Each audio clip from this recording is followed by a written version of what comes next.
Okay. There, is it still working? It's still working. Hello. Isn't this thing creepy? Yes, I don't know what the deal is, but so yes, my first foray into the YouTube was a success, except for the fact that I tend to wander all over the place, and so my voice gets really loud when I come back over here, and then it's quiet again. So I'm trying the other microphone to try and keep it a little more constant. We'll make that go away. All right. So how is everybody?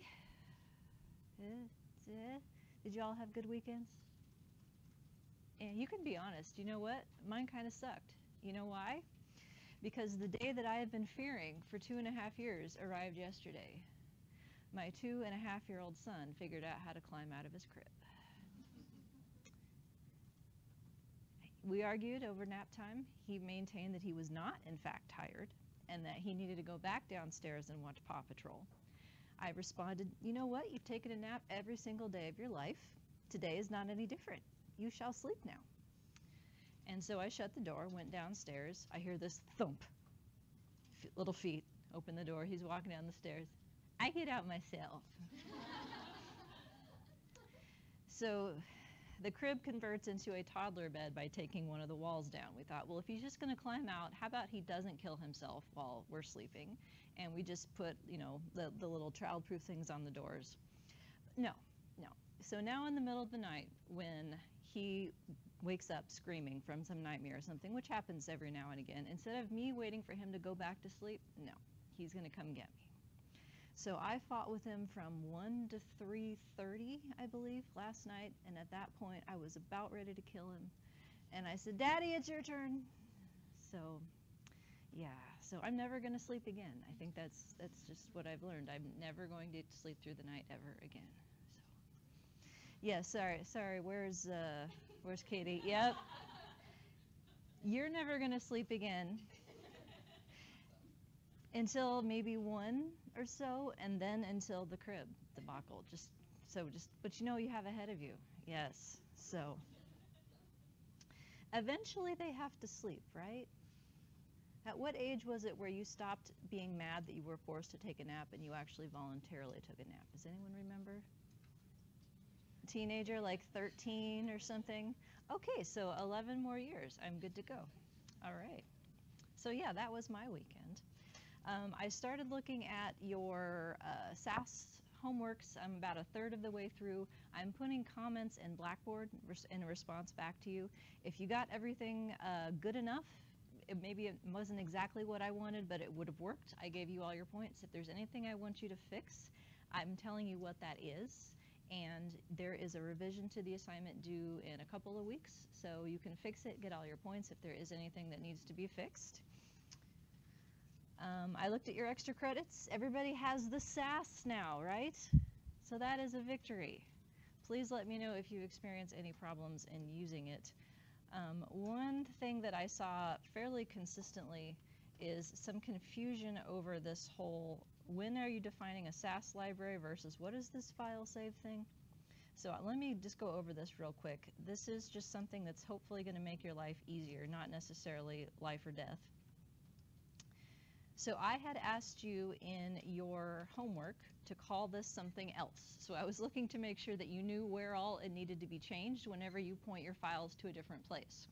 But the logic of this is that I am telling SAS in 2 different ways where my stuff currently is. This is set up to be using not SAS University Edition, so it's pointing to my Dropbox.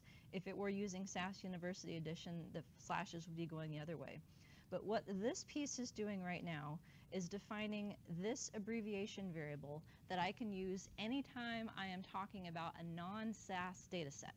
So importing from Excel or any other type of database, exporting to Excel or RTFs or anything like that, that's when you would refer to this combination of ampersand, the abbreviation, and then a period. A couple of you are forgetting the periods. That will sometimes cause problems. What the period does is it stops this word, like it tells it that it's over, and then it processes it. Whereas like if you wanted to do something like this, let's say you put some characters at the end, but what you meant was fill in this file save, stop reading it right then, and then add the name to, it won't understand that you mean to stop. So if you want it to fill in this and then add something to it, you have to have the period to demarcate where the end of the word is to Sass. So it sometimes will cause problems to not have it. I've just gotten in the habit of always putting it there. So once I have defined this abbreviation file save, I used it in then defining a Sass library. So this latter statement, this libname, this is how you communicate to Sass about Sass-specific data sets. You would communicate with the ampersand file save period for anything that is not a Sass data set. Does that help at all? So the idea behind this is that whenever you need to use Sass code for a different project, or if you move your files around, you change it once, you change it here, and then the rest of your program gets updated accordingly. So it's just to help you be more efficient in your codes. All right. Any questions on anything before we dive back into actual models? No. Okay. Alrighty then. So we were talking about what regression type models look like in Sass mixed last time. We were in the middle of this handout, as I recall, and just getting ready to start looking at categorical variables. So just to reorient, do a little bit of review here. I'm going to start on page, what page is this? Page 2. Empty model.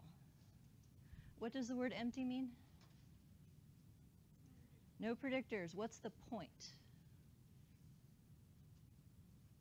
What does it tell you? How much variance what? How much variance there is to be accounted for in the first place. So you can find that out in single level data simply by running descriptives, and you get a variance estimate. In multi-level data, what we want to be able to do is to know how much variance there is of each kind at each level of the model. So these models will be our jumping off point once we get to anything that's not cross-sectional. So the code looks like this. Model is where you tell it what your outcome is first. So the outcome for this example is cognition. Your predictors would go here. And solution is what is required for you to get the solution for fixed effects, the intercepts and slopes. And I know at least one person's having problems with that. Did it fix itself? Yeah, I tried it and 0 and it ran 5, so I don't know what's the problem.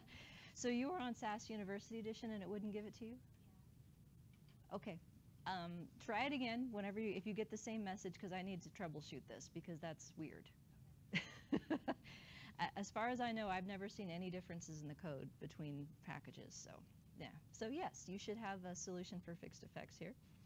This piece here is saving the amount of variance into a Sass data set so we can do math on it to calculate R-square. ProcMix will not give you any kind of R-square by default because there's really no exact definition for what it should be once you get out of single level data. But I've developed a little workaround. So in terms of model parameters, do you know what the word parameter means? It's one of those like statsy terms. Things to be found. Think of it that way. So there are 2 parameters in this model, things to be found. My fixed intercept is beta 0, and the variance of the residuals of these e's. So the model for the variance then, that's what this residual means. So the residual variance is 120. That is as much variance in cognition as we can possibly account for. That's all of it. That's how much we have. You can pretty much ignore the other 3 columns here. The other parameter then is the fixed intercept. So what is the mean for cognition in this sample? It's 24. So that's my best guess as to the outcome if I don't know anything else about the people. So 2 parameters. Next model added 3 more parameters, 3 more fixed effects. What does fixed mean?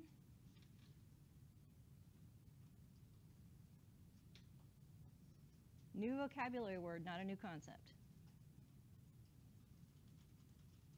Like beta 0 is a fixed effect, beta 1 is a fixed effect, as are beta 2 and 3. There's slopes. Fixed means, but we're going to have fixed and random slopes, both. So fixed means a very specific thing. It means everybody gets the same. Everybody gets a predicted cognition value through the use of the same beta 0, the same beta 1, the same beta 2, and the same beta 3. Those coefficients apply equally to everyone. I have centered my two predictors. I have age in years. I've picked 85 as my centering point because it was near the middle of the data. And I have grip strength in pounds per square inch, which 9 is near the middle of the data for this. So in the equation, I am showing the centering. That way, your reader, if you're seeing an equation like this, knows what the intercept means. I know from looking at this equation that the expected cognition value represented by beta 0 is for an 85-year-old with 9 pounds of grip strength, and based on the coding of gender, for a man. So the way that I've represented this variable is sex MW, meaning men are the 0, women are the 1. That's my convention. You can replace it however you'd like, but it's helpful to have the centering values in here so that you can keep track of what the model terms mean. This will become more important once we get to interactions. So I've added 3 new fixed effects, slopes, if you will, slopes that everybody gets.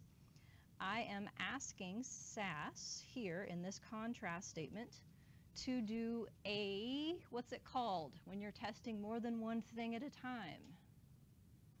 Feel free to read from the screen. Sure, it's up here somewhere.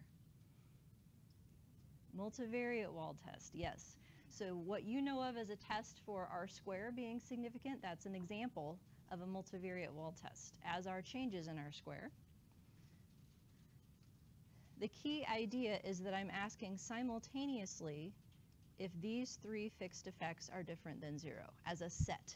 As a set, do they contribute significantly to the model? Meaning, is the variance accounted for as a result of including these 3 things greater than 0?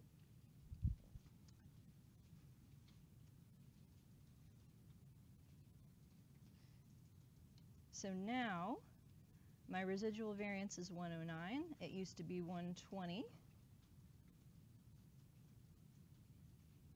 Later in the output here, I have the results of my little macro program that does the calculations for you. Of course, you can do the calculations yourself, but this way makes it a little easier. So all of these R-square formulas that you're going to see in this class start with the same basic logic. What it was minus what it is over what it was. So this is a 9% reduction in the variance in cognition after adding these 3 fixed effects. The contrast statement output right here tells me that that 9% is significantly greater than 0.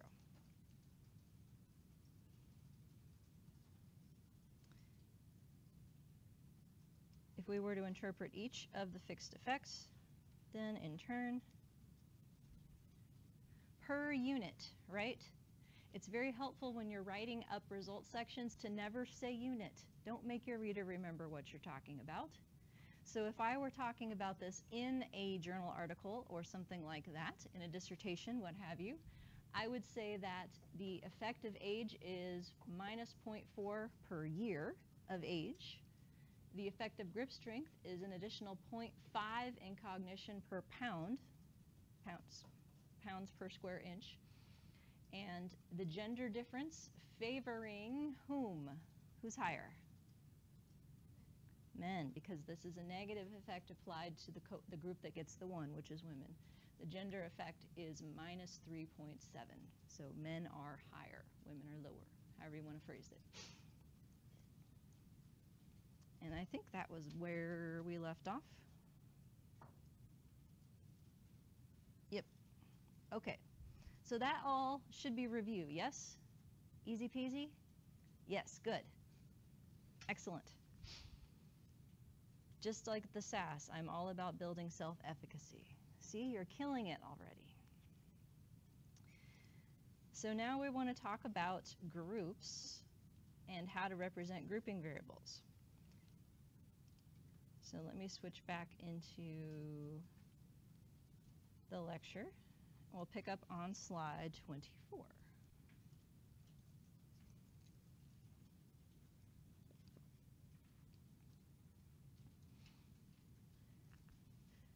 Now, just like how to interpret a fixed slope for a continuous predictor, nothing I am about to say has anything specific to do with multi-level or longitudinal data. These are just basic linear models concepts that you may or may not have been taught, or you haven't been taught them with the right words. So that's why I wanted to review this as an idea, because it's going to show up over and over again as we add predictors to more complicated models than just for cross-sectional data. There we go. Hooray. So there are two options when you are adding a grouping variable to the model.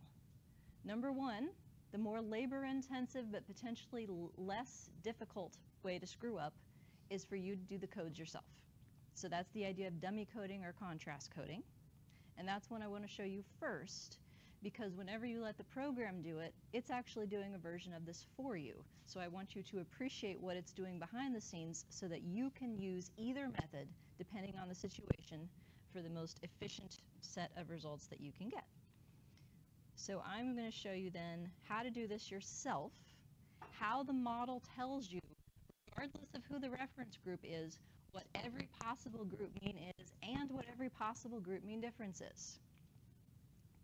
So for example, if I have 4 groups here, this is where I think we left off last time.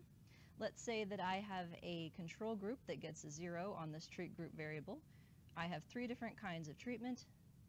So there are 6 different differences between these 3 groups. If I create dummy codes, as shown here, where dummy 1 takes a value of 1 only for the treatment 1 group, dummy 2 takes a value of 1 only for the treatment 2 group, dummy 3 takes a value of 1 only for the treatment 3 group, then I have created a control as a reference, and those 3 fixed effects, when included in the model simultaneously, such as right here, those 3 fixed effects are going to represent each treatment group's difference relative to control.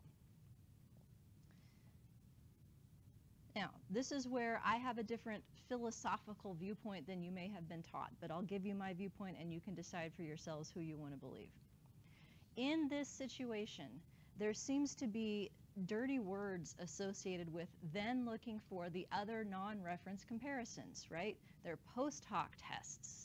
And then once you say that word, then that conjures up other bad words like alpha inflation, right? Type 1 error, bad. You need some special old white guy's name to fix it for you, like Bonferroni or Tukey or some other dude, right? Why is it that they always name the statistics after themselves? Like, you don't see women doing this? I don't know what the deal is, but anyway, some old white dude, probably a white guy, has naming these things after himself. So here's my philosophy, folks. Whether or not you ask for it, the model is already going to tell you what the other 3 differences are. They are linear combinations of the differences you've already asked for. So in my head, there is nothing different or special about the p-values for the implied comparisons than the p-values for the ones that show up by default. If you're using an alpha of 0.05, 1 in every 20 p-values that you stare at, whether provided by default or asked for after the fact, is wrong. That's what I believe. It's not that alpha inflation doesn't exist, it's that there's nothing special about the contrast provided by default relative to all the other ones. So I don't see any problem in asking for additional information because you haven't changed the model and you haven't changed the data in doing so. This can save you a lot of legwork in terms of interpretation of having to recode things and then to figure out what the contrasts are. It also allows you to ask for contrasts that are not expressed as simple differences of these types of dummy codes. So let me show you what I'm talking about here.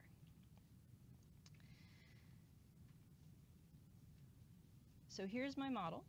By the way, what is this called?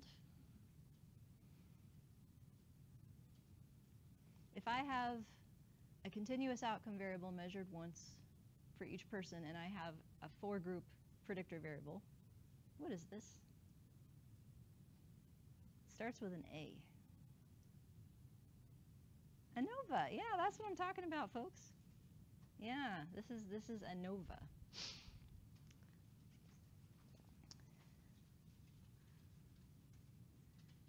So because of the way I have set up these contrasts, I know that beta 0 refers specifically to the control group. If I want to know what the model says the means for the other groups should be, it's a linear combination of the intercept plus the fixed effect, where it only applies when you're talking about the group that's coded 1. So beta 0 plus beta 1 shows up to be the treatment group 1 mean, because we have the 1 here.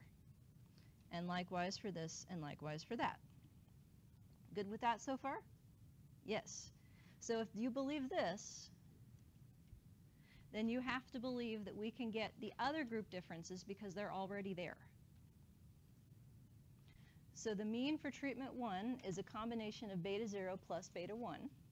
I can ask for SAS to give that to me and the standard error that goes with it.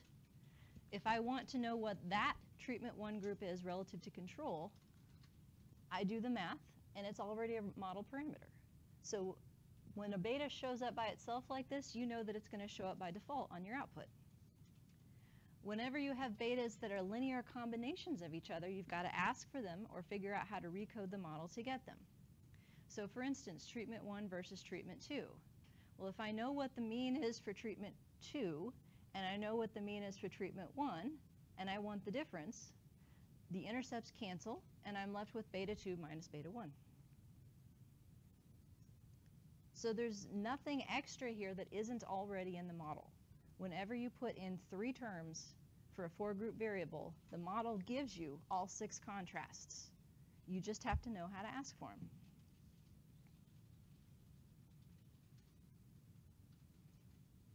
Here's how to ask for them.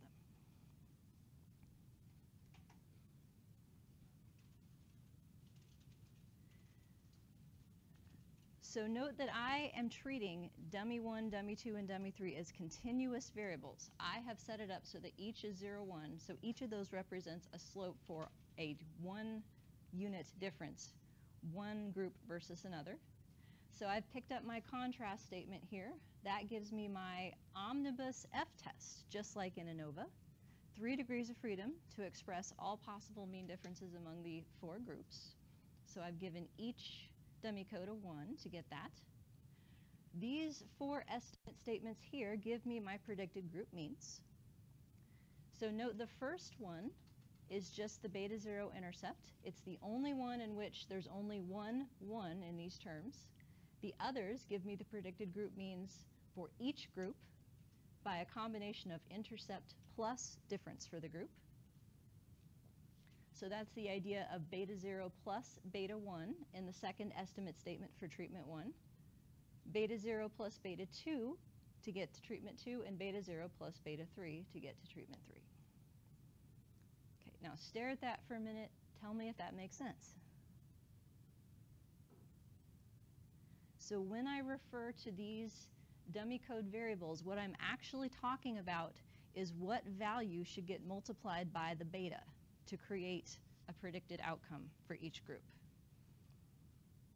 Because D1, D2, and D3 are differences, I can't get to what the mean is for each group unless I start with the intercept and then add the relevant difference.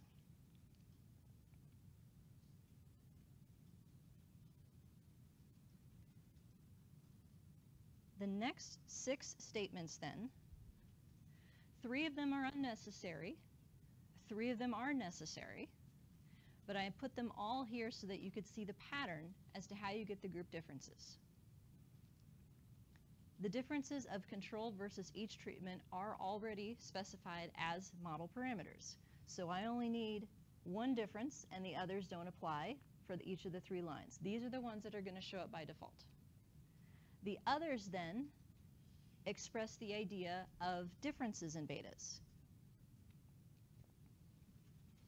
So beta 2 minus beta 1 gives me treatment 1 versus treatment 2, and that is operationalized with a minus sign, minus 1 versus 1.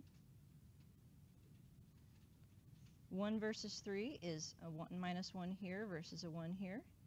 And 2 versus 3 is minus 1 here and 1 here.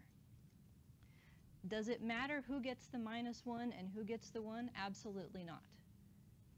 That just controls whether the difference is positive or negative in sign. And because I've already asked for what the group means are, I can figure out who's higher, even if I'm inconsistent in the way that I code the minus 1 versus the 1. The way that I always do it is when I write these things, the group that I list first is the minus 1. So then they work out to be the direction implied above.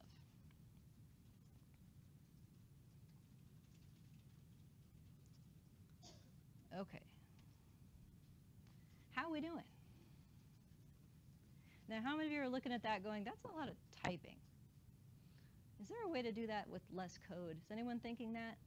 You should be, because that is when you invoke the class statement in SAS, the by statement in SPSS, which is the same thing as the fixed factors box in SPSS, or in Stata when you tell it that a variable is I dot instead of C dot. All of those options listed in the top of the slide here are shortcuts to making SAS do all of this for you. There's only one catch. You don't get to pick who your reference group is. It picks it for you. And what it picks differs by program. SPSS and SAS both pick the highest group either numerically or the highest group alphabetically as a default. Stata picks the first as a default. It's easier to override this in Stata than in SPSS or SAS. SAS introduced an option to override this, but it actually screws things up in terms of the contrast later. It makes a very non-intuitive switch, and so I don't recommend that. In M+, any M+ users in the house? A few people? Some of you should raise your hands, people who've had it before. You can't do this in M+, still. They keep making it better and better, but they still have not made this option in M+. So whenever you are putting a grouping variable into a structural equation model or any other kind of model that you're using in M+, you have to set up the codes yourself. So for that reason alone, it's useful to know how to do this. So I have all of the code on here that you get simply by typing 2 words. So let me go back to the previous model here so you can see the difference. When I set up contrasts for my group myself, those contrasts go in the model line, and there is no class statement. When I let SAS do it for me, rather than putting in the contrasts, I put in the original for-group variable, and the critical part here, I tell it that it's a grouping variable on class. So any variable that is listed on that class statement, SAS knows that it's a grouping variable, and it won't try to put a single slope through the 4 levels of it. Rather than putting in the individual codes, you put that same for-group variable here. And there's one more special line. You're going to love this. 4 words and a few punctuation marks. LS means treatment group. Option is always a /diff equals all. Guess what that thing gives you? All the means and all the differences. Boom. 4 words. And it gets better. It understands that because treat group is a class variable, that it is a multiple degree of freedom entity, it automatically gives you the multivariate wald test that goes with it. Your omnibus effect. So all of this code right here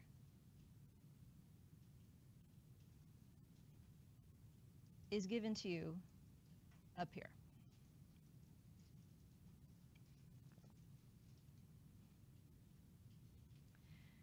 I included all of this stuff so that you would know how to ask for custom things if you don't like how SAS codes your reference group. So what's going to be the reference group according to SAS in this variable?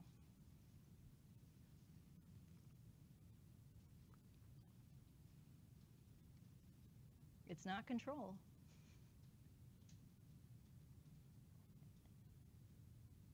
What's the rule? Do you remember? T3, highest. Highest numerically or last alphabetically. So the differences in what these statements look like has to do with how SAS is thinking of these pieces of information. Whenever you are referring to a continuous predictor, anytime you want to refer to the value of that predictor or its coefficient in a model, you only need one number. If SAS thinks that your predictor is a grouping variable, you need as many numbers as there are unique levels. So if I didn't know this LS mean statement that did all of this for me, this is how I would ask for the mean for each group. I would have to turn on, via a combination of zeros and ones, the groups that I am talking about. So control is first. That's how I get the control group mean. Then treatment 1, treatment 2, treatment 3.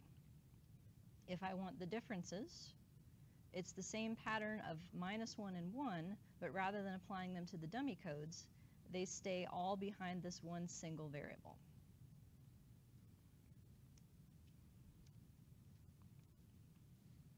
How are we doing? I know it's not the most exciting stuff, but it's very useful. Now, if you want to do a custom hypothesis test, something like, okay, so what if this pattern tells me that all of my treatments are better than control?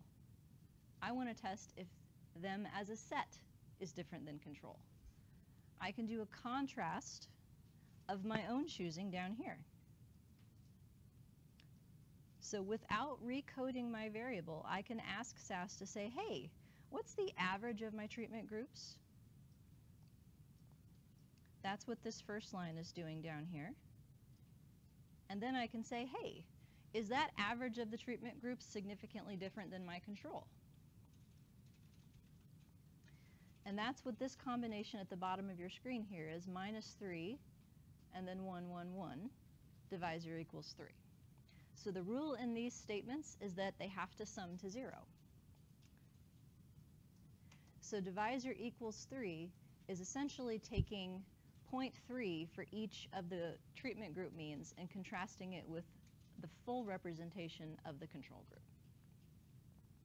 So you can do custom hypothesis tests of any type if you know how to ask for them without recoding your grouping variables in the model.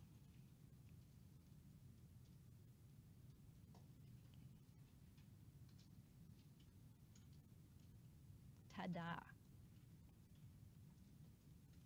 So let's look at what this would look like then in the example from chapter 2. So I'm using dementia group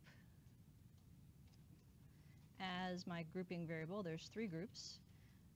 The story for these data is that it's a longitudinal study, but this is just the first wave.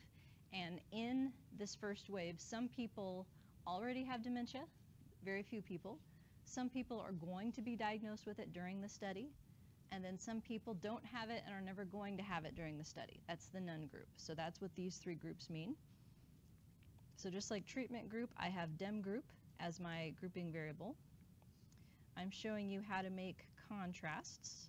So I've decided that I want the none group to be my reference. So I've got none versus future and none versus current.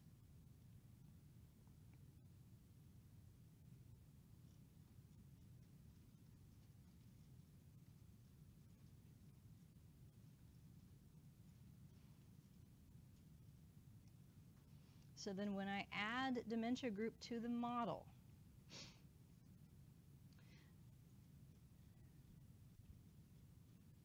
writing equations isn't necessarily fun, but it's an easy way to tell people exactly what's in your model, if you can do it correctly. And this is one thing that I see people in classes screw up fairly frequently, so I want to make a point of this. When you think to yourself, I've added group to the model, you can't just think about group as a single entity in representing it. You have to differentiate how many contrasts it takes to add group to the model. So regardless of how you want to represent the contrasts, here I've represented them as none versus future and none versus current. It's two things every time I add group. So that means if I were to test an interaction, say, of group by age, that's two things. Because every time I introduce a term involving group, it's two parameters. So this is where the words start to get tricky to follow. In terms of variables, you might think of group as one variable, but it takes two parameters to describe that variable's main effect. And it will take two parameters to describe its interaction with other things at a minimum.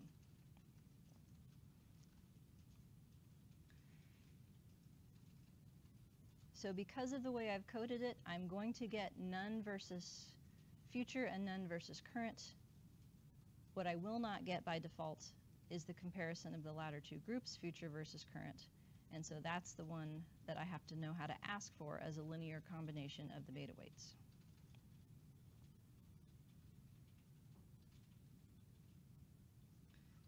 So in adding group, showing you the longer typing way first here, treating this as a continuous variable, I have my two contrasts added to the model line.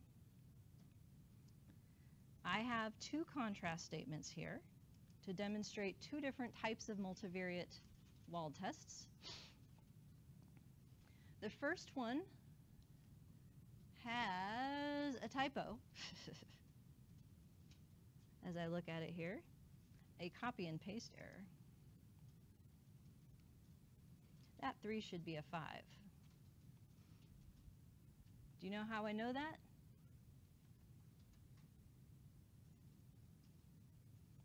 Besides the fact that I made the example and I'm standing up here, so I hopefully know what I'm talking about.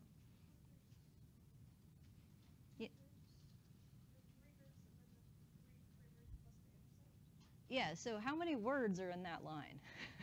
5 words, right? Or how many ones, I should say. 5 terms, 4 commas. So yeah, that's going to be a degrees of freedom equals 5 test.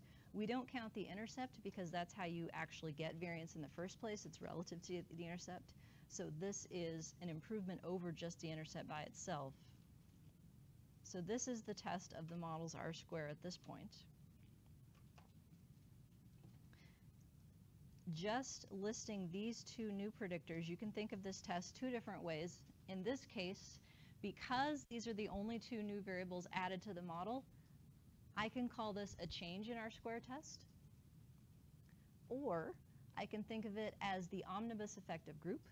Are there any differences across the 3 groups? That's a 2 degree of freedom test.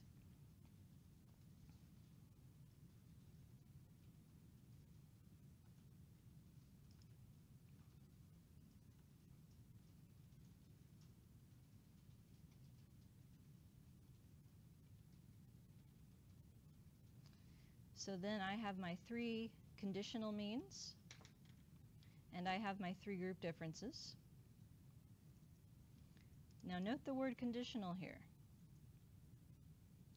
These values that I am requesting are not what I would get if I ran the means. Question, Charlie? Yeah.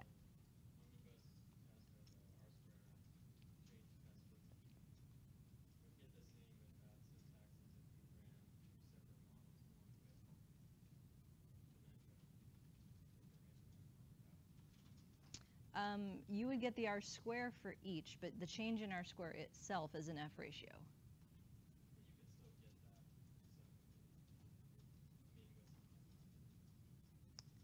Yes, yes. Yes, this is just asking for it in one step. Thank you. Other questions? All right, so where was I going with this? Yeah, conditional. Yes, that's where I was going with this. So if I were to run means for my groups, they're not going to match what I'm asking for here. The idea is that these are the means controlling for the other predictors in the model. So these are adjusted means.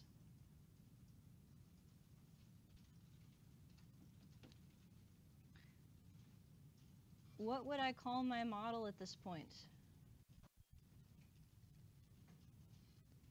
If a model that just had grouping variables in it to predict a continuous outcome is called Anova, what's this thing?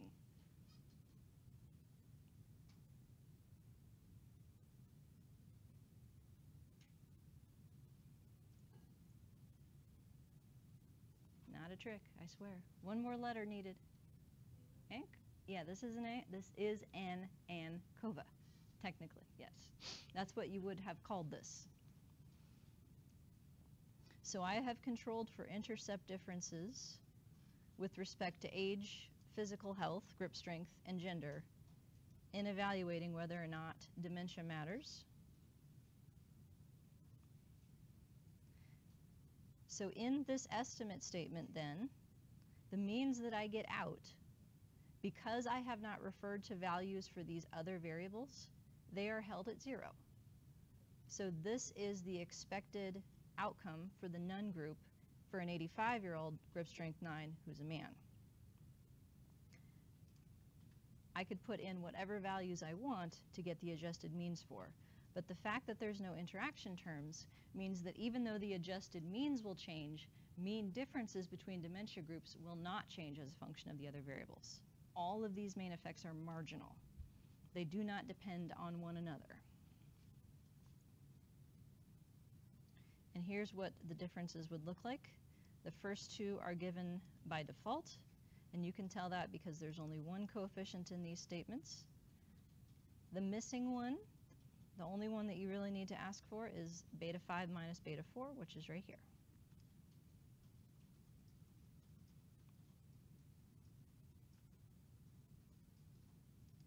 So this type of syntax is exceedingly useful in any kind of linear combination effort. So what if I had a hypothesis that, let's see, I have two kinds of interventions, right? I have some people who get one thing and some people who get another thing. I can ask if they're equally effective. I'm asking whether or not a beta weight is the same as another beta weight in the model. I would write that statement the same as these. I'd list one variable as the -1 and the other variable as the 1, and that gives me a contrast as to whether or not the effect of that dummy code is different than the other dummy code.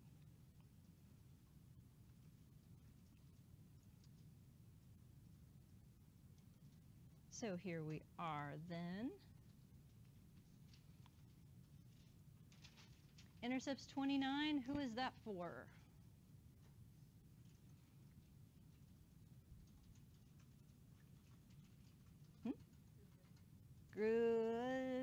Not this case, because I set up the codes myself. So let's go down the list here. You get an information test score, measure of crystallized intelligence of 29 if you are 85. Yep. Dude. Now, who's the reference for this two contrast variable?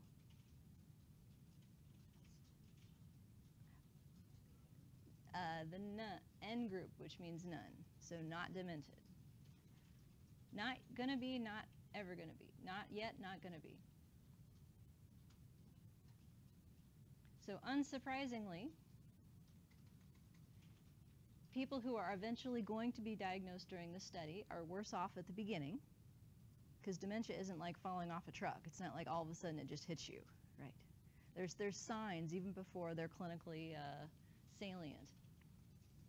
And people who already have been diagnosed, unsurprisingly, also very bad. So then the missing piece here is -5 the same as -16? Is there a difference between the two types of dementia groups, future versus current? Do I know that from staring at this output? I can guess though, right? Because like 11 seems like a lot.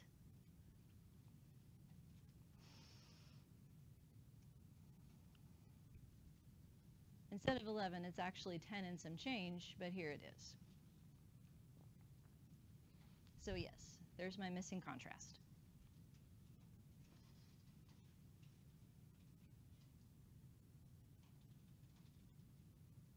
So now I'm using my macro to calculate R square relative to the empty model, the model that just had age, grip, and sex, and then the model that's adding dementia. So that's the way I wrote the models, to have three options there. So my previous model accounted for 9% of the variance. My current model accounts for 27%, which means I've picked up 17% with my new predictors. That 17% increment is significantly greater than 0.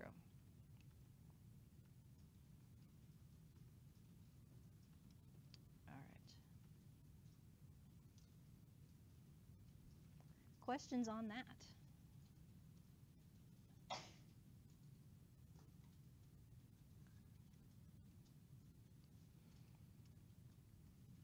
Now, what if I had let SAS do the coding?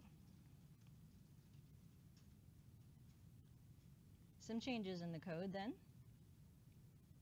Because SAS defaults to putting the highest group numerically or last alphabetically as the reference, I've changed my equation here to represent that. So current is my new reference group here, the highest. I now have invoked the class statement with the original dem group variable. And dem group shows up instead of my contrasts on the model line.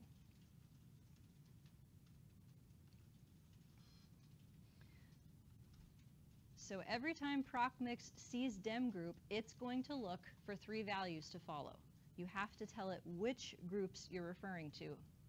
So that's why the code changes in asking for what the R-square F test is.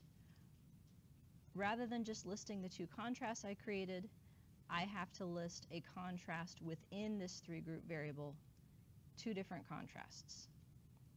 So long as you don't list the same one twice, it doesn't matter which one. Any combination of -1 and 1 would be just fine, so long as it's not redundant. Because once you know 2 of the 3, you can get the 3rd. It's a linear combination of the others.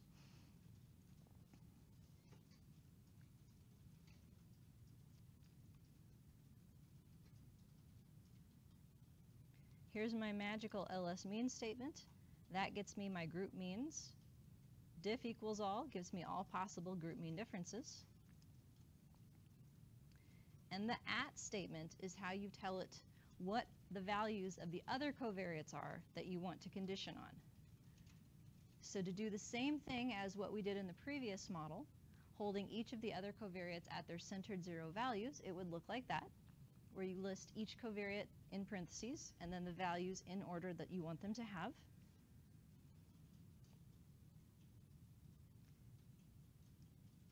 Now what happens if I forget? What do you think is going to happen?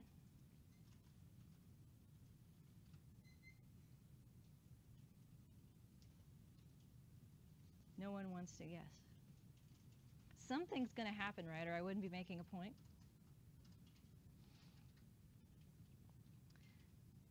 So the use of LS means here invokes all of this stuff. It gets you the 2 degree of freedom multivariate wall test, it gets you the mean for each group, and it gets you all possible differences.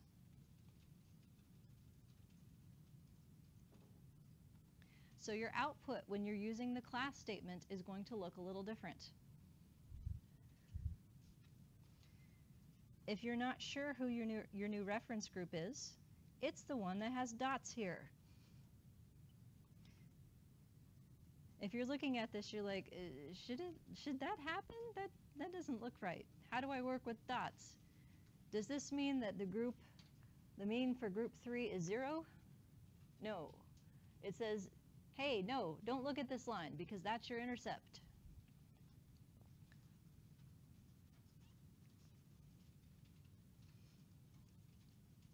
So 12 is my new intercept.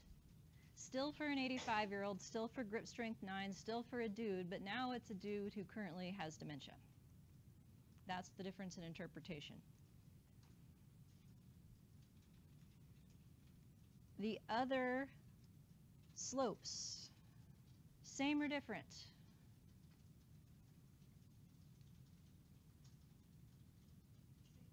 Same. Coincidence or not? Not. same model, no interaction terms. So that effective age is for everyone. That effective grip is for everyone. That gender difference is for everyone.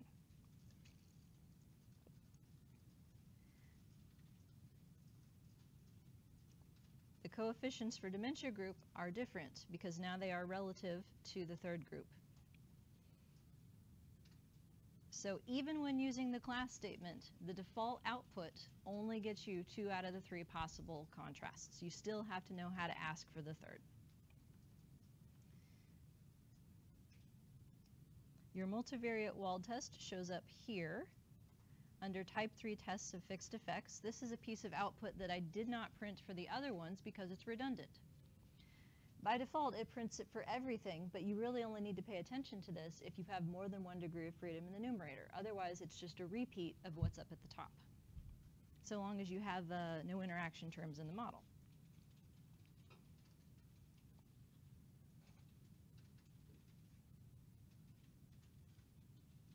So here's what LS means gives you.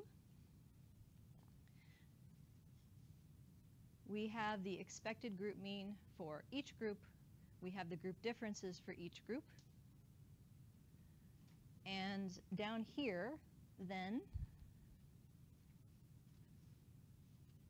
the first 3 rows show what happened, what the adjusted group means are when you hold the covariates at the chosen levels.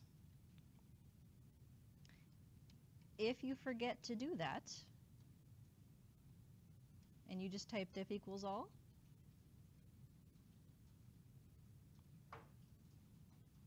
here's what you get.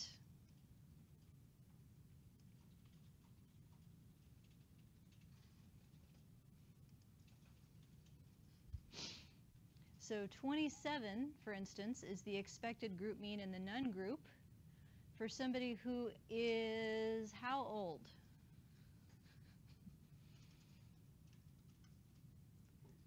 Oh, math. 85 minus 0.07. So, okay, close enough. That's a reasonable thing. Somebody who is how strong?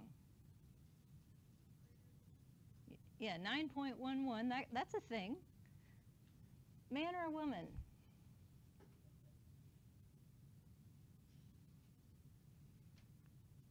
Well, that's what the average is for the sample.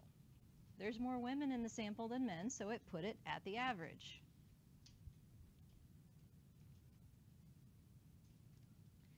Now, you may think that that looks weird, but comfortingly, if I look at the next table down, which is the differences between those 3 means, the differences are the same whether or not I'm holding the covariates at their specified levels or whether SAS has decided to hold them at the sample means for me instead. So 5.7, 16.4, 10.7, those numbers are the same above and below, as are their standard errors and p-values, because there's no interaction terms in the model. That will not be the case once we have interaction terms, and you have to talk about for whom is that the dementia group effect? At what age, at what gender, or at what level of strength?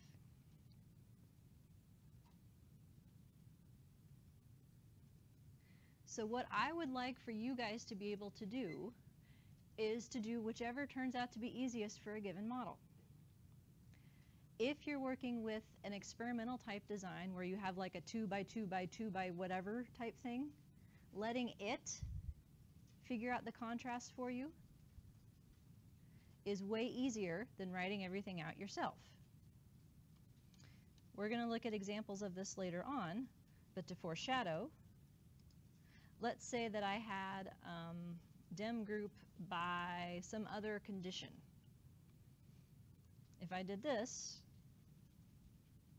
literally dem group by some other condition, this would give me all the cell means. There are other types of codes you can add to these statements to get main effects per dimension. We'll see some examples of those later, but one of them is called slice, which means by. So something like that would give you all the tests of condition per group. If you typed it the other way, that would be all of the tests of group per condition. So when you're dealing with grouping differences, Working with class and LS means is probably more efficient. Now, where that fails is when you have predictors that do not necessarily apply to every class. Nested effects, for instance. Then it can be easier for you to put in the codes yourself, the first way, to ensure that your reference groups are always meaningful and that you're not applying, for instance, adjusted means or mean differences to gender equals 0.6. So you'll see lots of examples of different ways of doing this.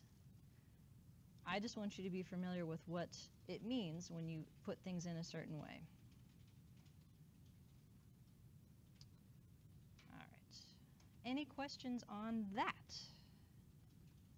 Sir, what's your name, sir? Austin. You're Austin.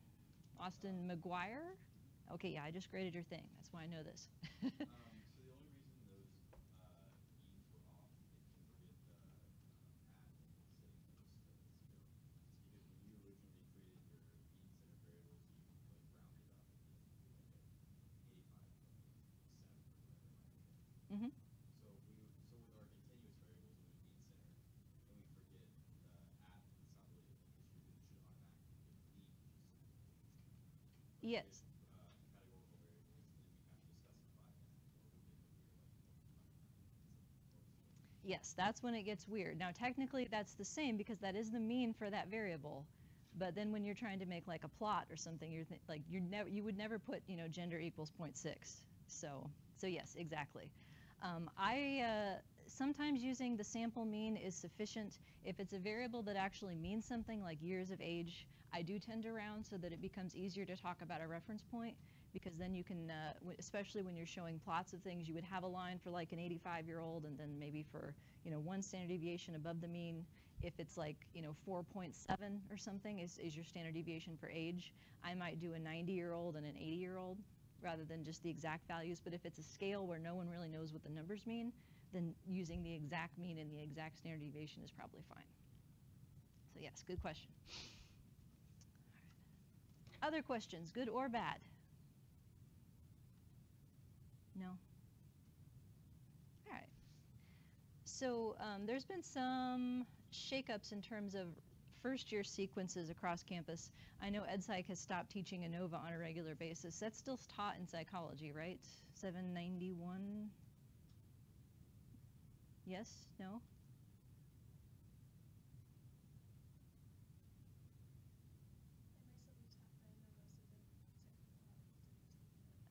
Okay, so that's why, like, when I said this is Anova, you're like, okay, right? So how many of you have done Anovas in your lives?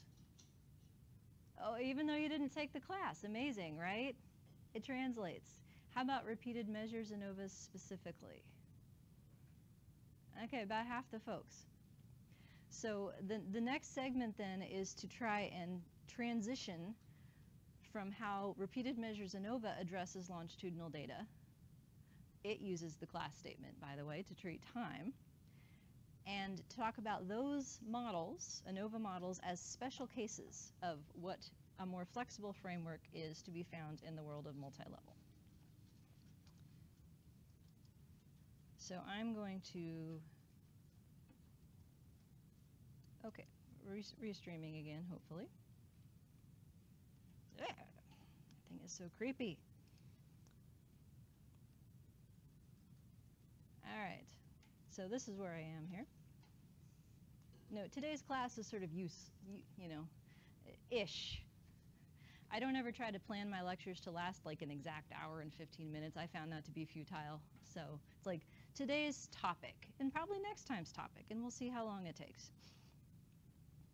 So reviewing vocabulary. So far, we've only talked about models for cross-sectional data, or what I would call a between-person model, because the only type of variance that exists in your outcome is between persons. So in those types of models, we saw examples of different kinds of fixed effects, fixed intercept, fixed slopes, whether these are groups or continuous variables is irrelevant, they're slopes. Fixed meaning everybody gets the same. And we calculated how much those slopes reduced the total variation, how much was explained, and we can talk about that as an R square. So now we're changing gears, moving away from what to put in the red part to what to put in the blue part. Model for the variance instead. So up to this point, one residual. Each person has a residual because each person only has one outcome. That changes starting now. As a review, terms that you may have heard before, but I want to remind you that you do know what they mean. You know what variance is, right? Offness is. Standard deviation, square root of variance, how far off on average. The way that variables go together, all of these models that you're about to learn are going to be specified in terms of variances and covariances, and I just want to remind you that you do in fact know what covariance is. It's the unstandardized version of correlation. So if I know variance and I know correlation between two variables, I can get to covariance. Likewise, if I know variance and covariance, I can get to correlation. Covariance is relationship. Positive covariance means the same thing as positive correlation, it just doesn't have an upper bound.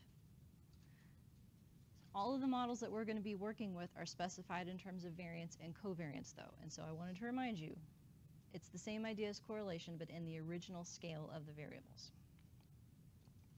So we saw our empty model from before, right? This is what an empty model looks like for cross-sectional data. For data that only has between-person variation or a single-level model, where if you know nothing else about a person, what's your best guess for their score? The mean, right? Even if that's not a very good guess for this person down here.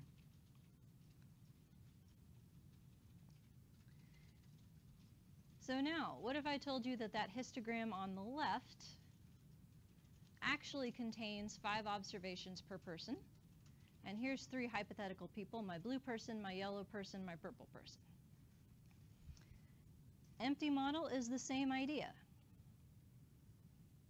In longitudinal data, we are picking up the idea that in addition to between-person variation, we have within-person variation. People differ from each other over time or across conditions. You can think of it that way as well. So the empty model starts at the same place, but does one better. If I don't know anything about a person, my best guess for their outcome is still the grand mean. However, I know from which person each observation came. So a better default reference point is to use each person's mean instead of the grand mean.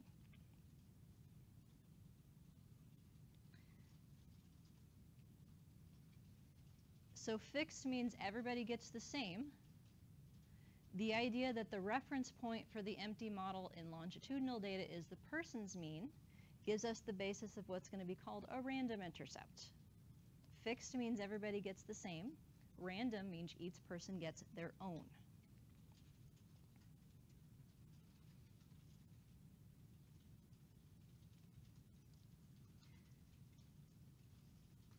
So in thinking about our data this way, what we've actually done is take all of the original variation.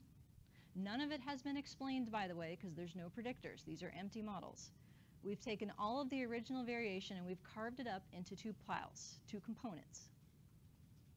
Between person variation is the idea that people need their own person mean. So this blue person is doing better than everybody else on average, and the purple person's doing worse. Why is that? I don't know. It's some kind of person-specific variation that causes these mean differences. Synonyms for this: between person, inter-individual differences. This is going to be called level 2 variance eventually. From there, we have deviations of each person's occasion, their outcome at each occasion around their mean. Why did they have a different score today than last time, or this year than last year? Well, I don't know. But it's not because of who they are, it's because of something that changed over time. It's within persons. So relative to your own unique reference point, why do you show variation over time? That's intra-individual variation. And this is the part that we pick up when we have longitudinal data. So imagine that we have 5 people here. The black line shows a trajectory that's flat on average. So this might be a study of looking at mood or activity or something that doesn't necessarily change, but it fluctuates over time. And we have the trajectories for 5 people here, along with the black line for the sample. If I think about variability and sources of variability, a between-person single-level model would represent the variability for this purple person relative to the sample mean as pertaining to one source. The difference between the purple person's observation at each occasion and the sample mean at that occasion is all E. Why did this person below average at time 1? I don't know. It's error. I don't know. Why are they below average at time 2? I don't know. It's error, and so on. So this is a single level model in the sense that all of the variability is captured in one term, an E.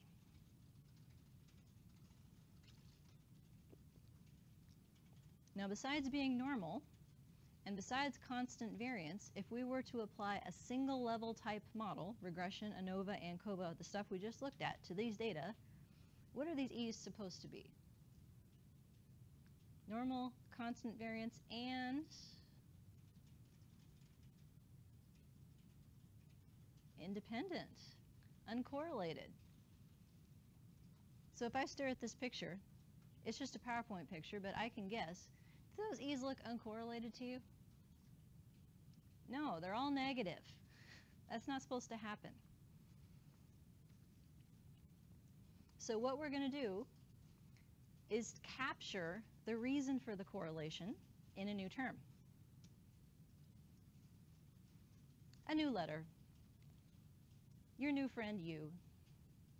More specifically, U0 with an I.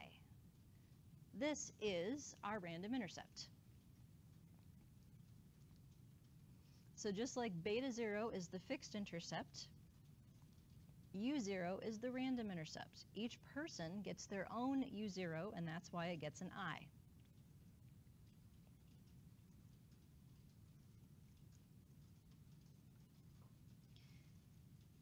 U0 and all other random effects, just like this random intercept and random slope, is phrased as a deviation. It is how far off the sample mean this purple person's mean is. This purple person, for whatever reason, is below the mean all the time. So we give them their own mean that reflects that constant dependency, that constant correlation among the E's, because all of them are below the mean. From there, with that new reference point in mind, the person's mean, E is what's left. E is the time-specific deviation from the person's mean at each occasion.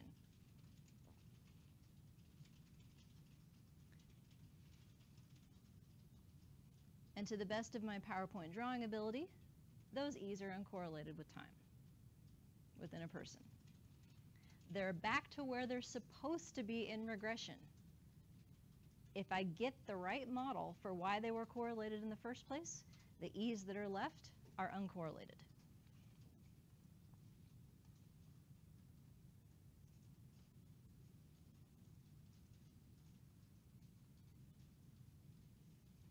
So putting those letters back on my picture here and introducing some new vocabulary to go with these ideas.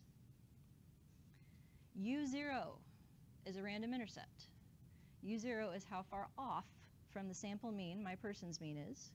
The collection of U0s, one for each person in your sample, is level 2 random intercept variance. Like every other multi-level textbook, I have adopted the notation of saying that the variance of these U0s is represented as tau squared. I always say what this is the variance of as the subscript, though, to help keep track, because we're going to have more than one kind of these very shortly. So this is, why does each person need their own mean? I don't know. People differ from each other.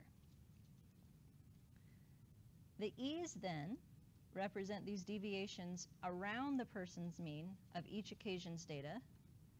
Those are going to be called level 1 residual variance, and they are represented with a sigma squared instead of a tau squared. So it's the collection of e's that we care about, not necessarily what e is for each time point and person, but how much variance it is. Just like we don't actually care what the U0 is for each person. What we care about is how much variance there is across people.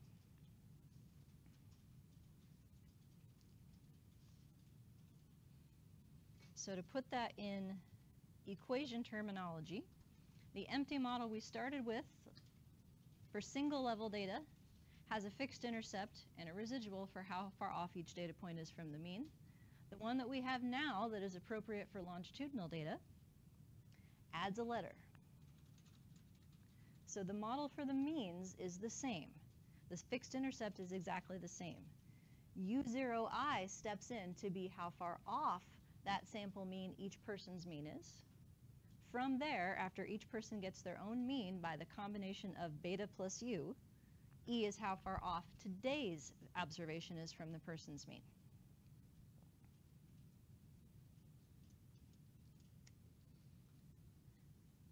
So note the change in subscripts here. TI is almost always going to be my notation for times within an individual. Because I have one Y per time per individual, I have one E per time per individual. Each person only gets one U0. They get one mean shift, U0I, random intercept.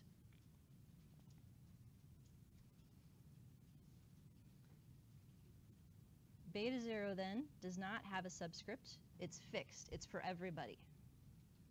It's the model for the mean in this case. Yeah. Does this look familiar to you at all? Maybe. Charlie's nodding. What is this, Charlie? Which kind for bonus points? There's two kinds. Two kinds of repeated measures ANOVA. This is one of them.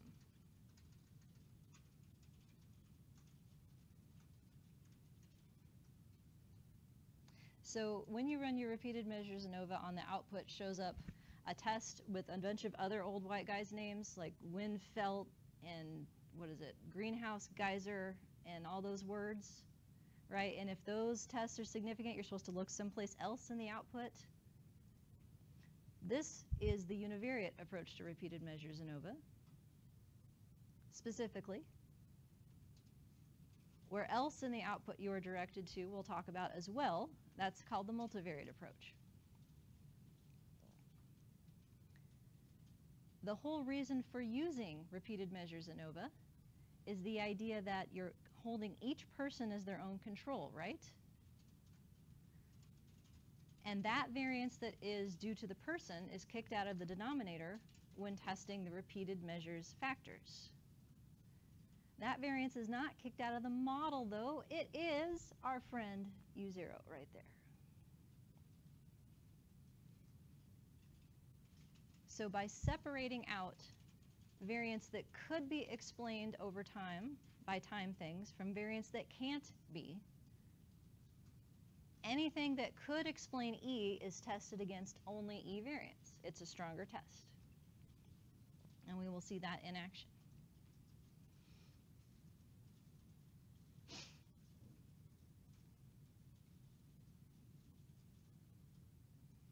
So if I go back to my picture here, the kind of predictor that could potentially explain why one person's U is different than another's is a person predictor. For instance, education. Maybe people have better cognitive outcomes if they have more education. But education, if it doesn't change over time, cannot explain why within a person some days are worse than others. I'm tired today. I had a PhD today, and I'm going to have one tomorrow, too. Hopefully, I'm not as tired tomorrow. Children climbing out of cribs is a time-specific occurrence. That explains why I am off my line today.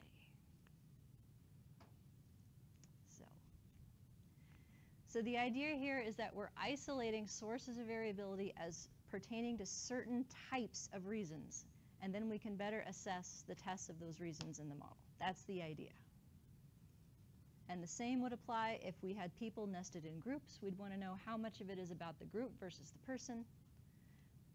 If we had repeated stimuli, how much of it is about the stimuli versus the scores versus the time versus the person versus the groups. So this empty model is a big first step as to figuring out what kind of variance you have of each kind that you can then explain with predictors of that kind. So repeated measures ANOVA is a multi-level model. Ta-da! Now it's kind of a crappy one because this model makes a very strong assumption that the only reason people differ from each other is in intercept. If that's not the case, this is wrong. And that's why you should come back on Wednesday to hear about what to do instead. So, I shall see you then.